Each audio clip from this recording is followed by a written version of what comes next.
Hey guys, in this video I want to talk about the concept of manifest destiny in the United States and how it impacted the history of the US, especially in terms of the territorial expansion and the imperialist mindset that came to play at this juncture of American history. So, big overview of manifest destiny, some of the key events, the Louisiana Purchase of 1803.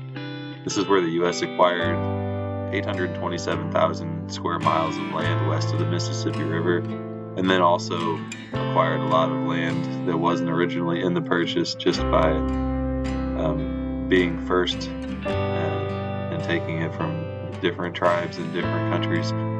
So 1803, you can use that as a good starting point. Then 1845 is another key event when you have the annexation of Texas, where the U.S., I'll put annexed in quotes, some people say taken, stolen, fought, like conquered, where they took Texas in 1845.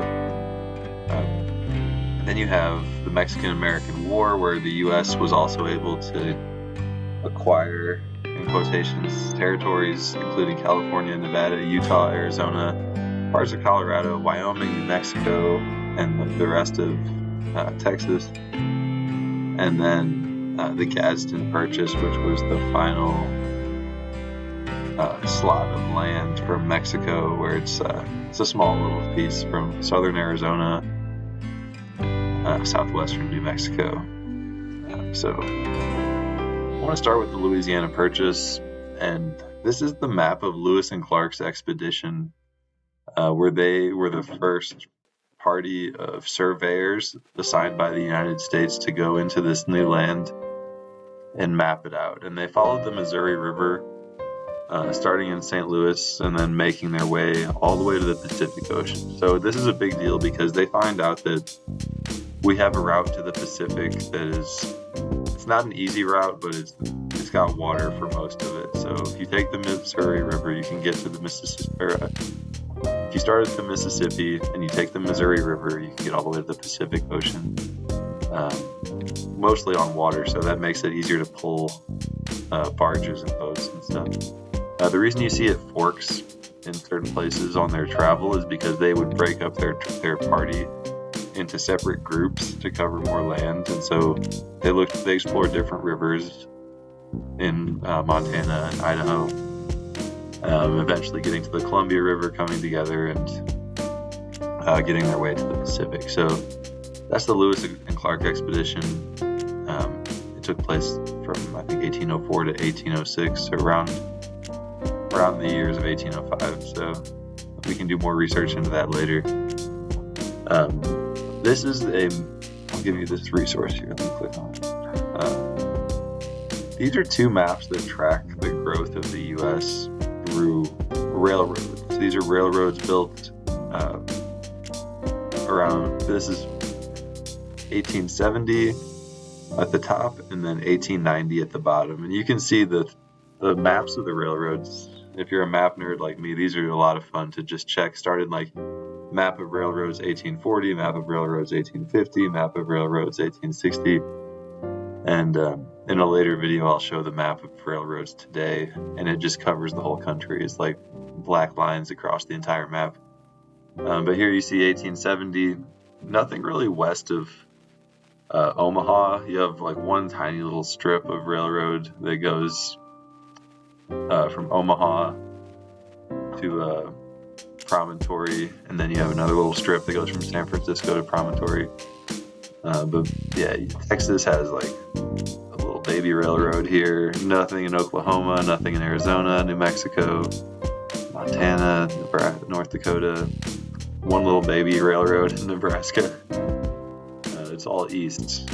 And then you look at 1890, there's railroads down to New Mexico, LA, Seattle, all through Oregon. Pretty much every state on the continental contiguous U.S. is railroaded up here. So it shows just in 20 years how much the U.S. has grown and how much territory has been conquered.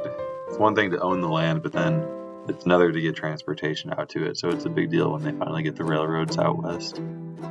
This link takes you to all the U.S. territories. So a lot of people, they think of the United States as just like the 50 states and D.C. But check out everything here in green. These are inhabited territories in green. You got uninhabited but still owned by the U.S. in this orange color. And then you have in the red disputed territories. So our territories go all the way over to Australia area. You have Guam, Mariana, all these islands. The good thing about owning an island territory is you also own the water around it. So if you see the blue area around Alaska and California and the Gulf of Mexico, the Atlantic Ocean, all this water around it too. So you can prevent people from coming close to it. You can fish it. You can drill for oil. All this blue area is still part of the U.S. It's under their exclusive economic control. So something that came from Manifest Destiny, when they acquire all these territories, Hawaii, Guam, Puerto Rico, the Philippines, they also acquire the water rights nearby.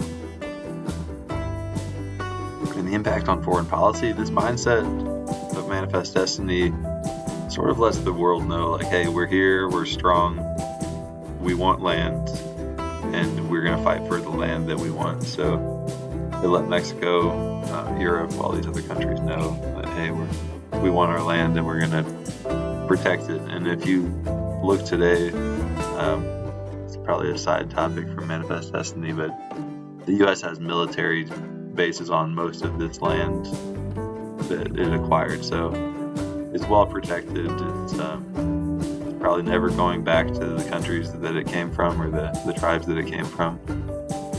And it's a very valuable resource for the United States. A lot of great farmland and ocean land came from it. So that's it for Manifest Destiny. I hope this is helpful throughout the unit as we study imperialism.